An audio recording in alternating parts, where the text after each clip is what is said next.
আমার মামা যখন রাতের শিফটে কাজে থাকতেন তখন আমি আমার মামার বাড়িতে একা থাকার সুযোগ পেয়েছিলাম। মামি তখন ঘুমাচ্ছিল, একটি কালো পোশাক পরে। মামির কালো পোশাকের দিকে তাকিয়ে আমি কিছুটা বিচলিত হয়ে পড়েছিলাম। তাকে অনেক সুন্দর লাগছিল, কিন্তু নিজেকে শান্ত রাখার চেষ্টা করলাম। মামার দুই মেয়ে, তাদের দেখতে অসম্ভব সুন্দর। তারা আমার বয়সী, তারা আমাকে খুবই ভালোবাসত এবং আমাদের মধ্যে বন্ধুত্বপূর্ণ সম্পর্ক ছিল। একদিন রাতে মামি আমাকে তার রুমে ডাকল, তখন বাড়িতে মামা ছিল না। আমি মামির রুমে গিয়ে দেখি মামি আর তার দুই মেয়ে সেজে গুজে আমার জন্য অপেক্ষা করছিল। আমাকে আসতে দেখেই মামি আর তার দুই মেয়ে আমাকে, বন্ধুরা, গল্পগুলো ভালো লাগলে ভিডিওটি লাইক, শেয়ার এবং চ্যানেলটি সাবস্ক্রাইব করো প্লিজ। এমন পরিস্থিতিতে একা পুরুষ হয়ে সেই বাড়িতে থাকা কিছুটা কঠিন ছিল, কারণ বাড়িতে শুধু আমি একাই পুরুষ আর তিনজন মেয়ে মানুষ ছিল। মামি এবং তার মেয়েরা বেশ গোপনীয়তার সাথে তাদের জীবনযাপন করত। তাদের রুমের দরজা প্রায় বন্ধ থাকত এবং তারা নিজেদের মধ্যেই সময় কাটাত। বাইরের কারো সাথে মিশত না, বাড়িতে অন্য কোনো ছেলে ছিল না, তাই আমি চেষ্টা করতাম সবার সঙ্গে সময় কাটানোর জন্য। মামির দুই মেয়ের জীবনযাত্রার ধরন আমাকে অনেক কিছু শিখিয়েছিল। একবার মামি বলেছিলেন তারা নিজেরা সময় কাটাতে ভালোবাসে এবং নিজেদের মতো করে থাকতে পছন্দ করে।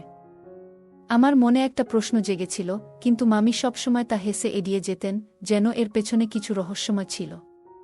এটা আমার জন্য একটা নতুন অভিজ্ঞতা ছিল। আমি প্রায়ই ভাবতাম, কেন মামি দুই মেয়ে তাদের রুমে এতটা সময় কাটায় এবং বাইরের জগতের সঙ্গে কম মেশে। যখন মামার নাইট শিফট শুরু হলো, আমি ধীরে ধীরে বুঝতে পারলাম কেন তারা 10 বছর বয়স থেকে তাদের রুমে বেশিরভাগ সময় কাটাচ্ছে। আমি আমার পরিবারের একমাত্র ছেলে ছিলাম, আর বাড়ির বাকিরা সবাই মহিলা হওয়ায় আমাকে অনেক গুরুত্ব দেওয়া হতো। ছোটবেলা থেকে আমি অনেক কিছু শিখতে শুরু করি, আর আমার বয়সের তুলনায় বেশ পরিপক্ক ছিলাম। তাই আমাকে অনেক দায়িত্ব দেওয়া হতো, যা আমাকে খুশি করত। আমার মামা যখন নতুন চাকরি পেলেন তখন তিনি খুশি হয়ে মিষ্টি নিয়ে এলো। জানালেন যে তিনি রাতের শিফটে কাজ করবেন, আর সেই সময়টাতে মামি ও তার মেয়েরা বাসায় একা থাকবে। তখন আমার উপর একটা গুরুত্বপূর্ণ দায়িত্ব অর্পণ করা হলো, তাদের দেখাশোনার। আমি মামাকে আশ্বস্ত করে বললাম, চিন্তা করবেন না, আমি সব দায়িত্ব ভালোভাবে পালন করব। আমার কাজটা খুব একটা কঠিন ছিল না, শুধু মামার বাড়িতে রাতে থাকা। এতে করে আমার পরিবারের সদস্যরা আমার অনেক প্রশংসা করত। সবাই জানত যে আমি আমার মামার অনুপস্থিতিতে দায়িত্ব পালন করছি, তাই আমাকে সবাই সম্মান করত। তবে আমি জানতাম না যে এই দায়িত্ব পালন করা কতটা চ্যালেঞ্জিং হতে পারে, কারণ আমাকে তিনজন যুবতীর সঙ্গে এক ছাদের নিচে সময় কাটাতে হতো। তবু আমি মামাকে আশ্বস্ত করে বললাম, আপনার চিন্তা নেই, আমি ঠিকভাবে সব সামলাবো। আমার মা সবসময় বলতেন, সুনীল এখন বড় হয়ে গেছে। 16 বছর বয়সে আমার কাঁধে অনেক বড় দায়িত্ব এসে পড়েছিল, যা আমার জন্য বেশ কঠিন মনে হতো। প্রতি সপ্তাহে মামি নিজেই আমাকে নিয়ে আসতেন, কিন্তু ধীরে ধীরে কিছু পরিবর্তন হতে শুরু করে। রাতে মামির বাড়িতে যাওয়ার কথা ভেবে আমি কিছুটা দুশ্চিন্তাগ্রস্ত হয়ে পড়তাম, কারণ পরিস্থিতি অস্বস্তিকর হতে শুরু করেছিল যখন আমাকে রাতে থাকার জন্য মামির বাড়িতে পাঠানো হতো। আমি শুরুতে কিছুটা অস্বস্তি বোধ করতাম, কারণ সেখানে রাত কাটানো আমার পক্ষে সহজ ছিল না। আমার মা সবসময় বলতেন, তুমি পরিবারের একজন সদস্য, তোমার প্রিয়জনদের যত্ন নিতে হবে। সেই দায়িত্ব আমি মেনে নিলাম এবং আর পিছিয়ে আসতে পারলাম না। মামির বাড়িতে যাওয়ার পর আমি অনুভব করতাম যে তিনি আমাকে তার নিজের ছেলের মতো দেখতেন এবং আমাকে ভালোবাসতেন। তবে মাঝে মাঝে তার কিছু আচরণ আমাকে অস্বস্তিকর করে তুলত।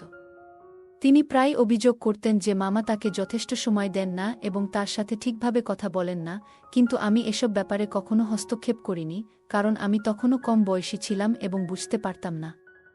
মামি সব সময় আমার সামনে পাতলা নাইট ড্রেস পরে আসত, যা তাকে আরও সুন্দর লাগত। জানি না কেন তিনি এমনটা করেন।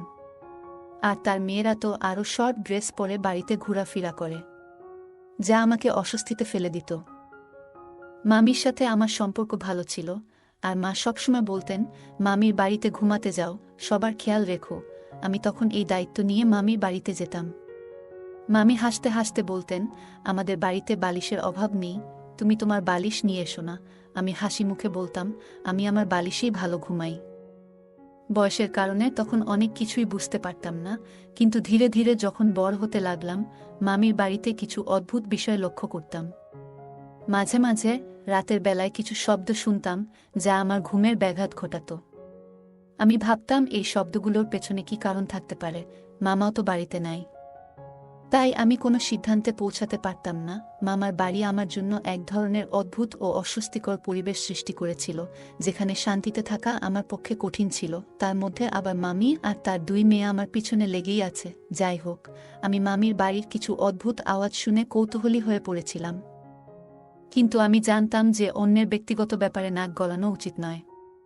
তাই আমার প্রশ্নগুলো নিজের মধ্যেই রেখেছিলাম এবং মামি বা তার মেয়েদের সাথে এই বিষয়ে কথা বলিনি। সত্যি বলতে, মামির বাড়ির পরিবেশ আমাকে কিছুটা অস্বস্তিকর করে তুলেছিল। ছোটবেলা থেকেই আমার মা আমাদের শালীনতা এবং শালীন পোশাকের শিক্ষা দিয়েছিলেন, যা আমাদের পরিবারের একটি সাধারণ রীতি ছিল। কিন্তু মামি আর মামির মেয়েরা এসব বিষয় তেমন গুরুত্ব দিত না, যা আমাকে ভাবিয়েছিল। মামির মেয়েরা প্রায়ই ঘরের হালকা পাতলা পোশাকে ঘুরে বেড়াত। মাঝরাতে পানি খেতে গেলে তাদের এমন কিছু আচরণ আমার কাছে অদ্ভুত মনে হতো, কারণ আমি তাদের বাড়ির ড্রয়িং রুমে ঘুমাতাম। তারা কেউ রাতে রুম থেকে বের হলে আমার চোখে পড়ত। আমি জানতাম না কিভাবে এসব পরিস্থিতির মুখোমুখি হতে হবে, তাই যখনই তারা আমার সাথে রাতে কথা বলার চেষ্টা করত, আমি ঘুমের ভান করতাম। বয়সের কারণে তাদের এই আচরণে আমার মনে নানা রকমের আবেগ জেগে উঠত, কিন্তু আমি সেগুলো দমিয়ে রাখতাম। একদিন রাতে মামি আমাকে দুধ খেতে দিয়ে বললেন, এটা খাও, তারপর ভালোভাবে ঘুমাও। আমি দুধ খেয়ে রুমে ফিরে গেলাম, কিন্তু তখনও কিছু অদ্ভুত শব্দ শুনতে পেলাম।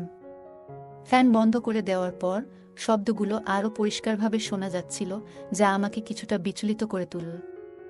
আমি ভাবতে শুরু করলাম, এখানে কি ঘটছে?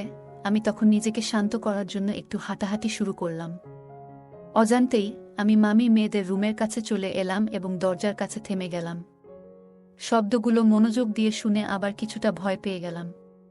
এই পরিস্থিতি আমাকে চিন্তায় ফেলে দিল, কিন্তু আমি বুঝতে পারছিলাম না আসলে কি হচ্ছে। তখন আমি নিজেই সিদ্ধান্ত নিলাম যে এসব নিয়ে আর চিন্তা না করে শান্ত থাকতে হবে, কারণ ঘরের ভিতরে কিছু দেখা যাচ্ছিল না। পরের দিন সকালে আমি আমার মাকে বললাম যে মামির বাড়িতে সময় থাকা খুব একটা সহজ নয়। আমি মনে মনে ঠিক করেছিলাম, এরপর থেকে মামির বাড়িতে ঘুমাতে গেলে সবকিছু ঠিকঠাক থাকবে, পরিবারের সবাই শান্তিতে থাকবে এবং আমি নিজেও যেন স্বস্তিতে থাকতে পারি। হয়তোবা রাতে আমরা সবাই নিজেদের কাজ নিয়ে ব্যস্ত ছিলাম। যখন ঘুমানোর সময় এলো, তখন আমি মামির ঘরের দরজার কাছে গিয়ে দেখলাম তার বড় মেয়ে রুমি আমাকে সোফায় বসে থাকা দেখে কিছুটা চমকে গেল। সে আমাকে দেখে জিজ্ঞেস করল, তুমি এখনো জেগে আছো কেন? আমি বললাম, ঘুম আসছে না। আর তুমি কেন জেগে আছো? রুমি একটু থেমে বলল, আমি শুধু পানি খেতে এসেছি। তার কথায় কিছুটা অস্বস্তি টের পেলাম, কারণ রুমির মুখের ভাবটা যেন একদম আলাদা। আমি ভাবতে লাগলাম, সত্যিই কি সে শুধু পানি খেতে এসেছিল, নাকি আরও কিছু?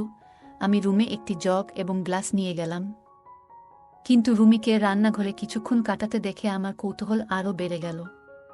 রুমি রান্নাঘর থেকে একটি ছোট জিনিস হাতে নিয়ে বেরিয়ে এলো এবং যখন দেখল আমি তার দিকে তাকিয়ে আছি, তখন সে কিছুটা অস্বস্তি বোধ করল। তার এই আচরণে আমার মনে প্রশ্ন জাগল, সে কি লুকাতে চাইছে? রুমির মুখের ভাবটা যেন বলছিল সে কিছু লুকাতে চাইছে। সে ক্লান্ত মনে হচ্ছিল এবং তার হাঁটাচলায় এক ধরনের অন্যমনস্ক ভাব ছিল। আমি ভাবতে লাগলাম, রান্নাঘরে সে কি এমন কিছু পেয়েছিল যা তাকে এত অস্বস্তিতে ফেলল? তার এই অস্বাভাবিক আচরণ আমাকে ভাবিয়ে তুলল।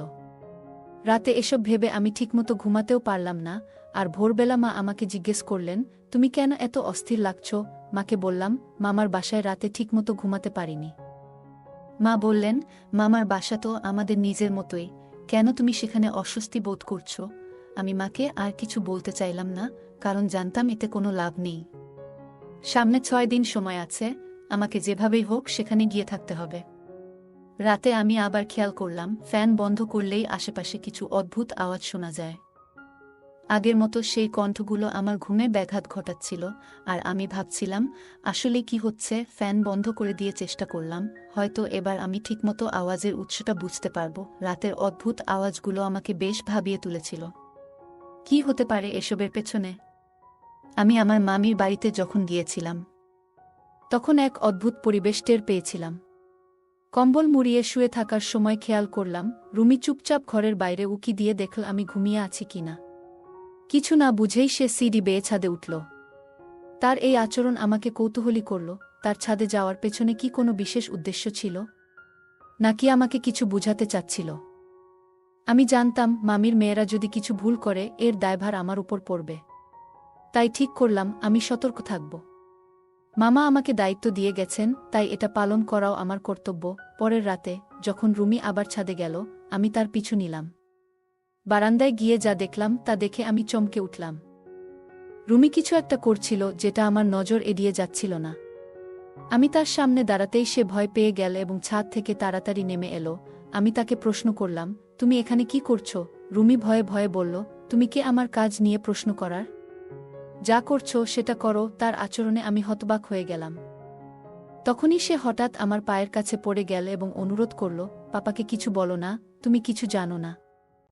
তার এই কথা শুনে আমি থমকে গেলাম। কি এমন হতে পারে যা সে এত লুকাতে চাচ্ছে? নিশার কথায় আমার কৌতূহল আরও বেড়ে গেল। এটা কি সত্যিই মামির সাথে কোনো সম্পর্কিত ব্যাপার, নাকি কিছু অন্যরকম? তার এভাবে অনুরোধ করাটা আমাকে আরও চিন্তায় ফেল, কিন্তু আমি কিছু না বলেই চুপ করে থাকলাম।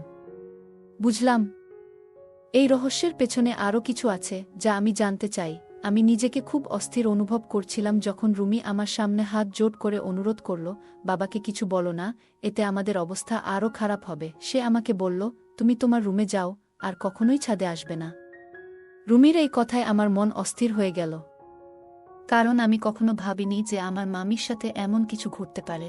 আমি রুমির কথায় বিশ্বাস করেছিলাম, কিন্তু যা ঘটছিল তার সত্যতা যাচাই করা আমার জন্য জরুরি হয়ে পড়ল। রাতের সেই ঘটনার পরদিন সকালে আমি বাসায় ফিরলাম, কিন্তু রুমিলোর চিন্তায় সারাক্ষণ তাড়িত হতে থাকলাম। কিছুক্ষণ পর আমি আবার মামির বাড়িতে গেলাম, কিন্তু এবার দরজায় রিং না করে মামু আমাকে যে চাবি দিয়েছিল তা ব্যবহার করে ভেতরে ঢুকলাম। ভেতরে যা দেখলাম তা দেখে আমি স্তব্ধ হয়ে গেলাম। আমি জানতাম না যে আমার মামি তাদের সৎ মা ছিলেন। তার আসল বোনের মৃত্যু হলে মামিকে তাদের দেখাশোনার দায়িত্ব নিতে হয়েছিল। তিনি তাদের শাসনের নামে অত্যাচার করতেন, আর এই অত্যাচার গোপনে চলত। নিশা এবং তার বোন প্রতিদিন এসব সহ্য করত। এক রাতে আমি যখন বারান্দায় গেলাম, দেখলাম রুমি কিছু কালো জাদুর মতো জিনিস ছড়িয়ে বসে আছে। আমি ভাবলাম সে হয়তো কোনো ছেলের জন্য এসব করছে, কিন্তু যখন তাকে জিজ্ঞাসা করলাম, সে বলল, আমি মামির অত্যাচার থেকে মুক্তি পেতে চাই। রুমি বলল, তার এক বান্ধবী তাকে এই উপায় শিখিয়েছে যা নাকি তাকে এই কষ্ট থেকে রেহাই দিতে পারে। রুমি আমাকে তার শরীরের আঘাতের চিহ্নও দেখালো, যা প্রমাণ করছিল সে সত্যিই অনেক কষ্ট সহ্য করছে। এরপর আমি তাকে ঘরে যেতে দিলাম, আর বাকিটা দিন ভেবে কাটালাম। বিকেলে যখন আমি মামির বাড়িতে ফিরে গেলাম, তখন সবকিছু স্বাভাবিক মনে হলো, কিন্তু রুমির মুখের কথা আমাকে চিন্তায় ফেলে দিয়েছিল। একদিন আমি গিয়ে মামিকে বললাম, এই বাড়িতে তোমার আর কোনো মর্যাদা থাকবে না, আমি সব জানি। আমাকে দেখে মামি হঠাৎ জ্ঞান হারিয়ে ফেললেন। তখন মেজাজ হারিয়ে চিৎকার করে বলতে লাগলেন, এই দুই মেয়ের ভার আর কতদিন বহন করব?